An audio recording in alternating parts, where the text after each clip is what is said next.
সংগ্রামী ভাই ও বন্ধুগণ, বদা উপজেলা কর্তৃক আয়োজিত জুলাইয়ের গণঅভ্যুত্থানের 1 বছর পূর্তি এই আনন্দ মিছিলে আপনারা যারা এসেছেন, বাংলাদেশ জামায়াতে ইসলামী বদা উপজেলার পক্ষ থেকে আপনাদের সকলকে জানাই আন্তরিক সালাম। আসসালামু আলাইকুম ওয়া রাহমাতুল্লাহ।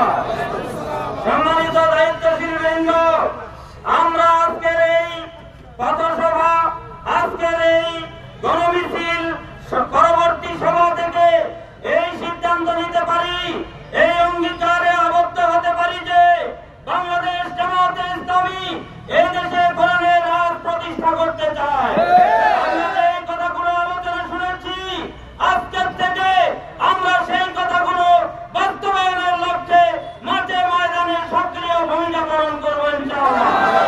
সকলকে এই সিদ্ধান্ত নিয়ে মাঠ থেকে আজকের বিদায় গ্রহণ করবার উদাত্ত আহ্বান জানিয়ে আজকে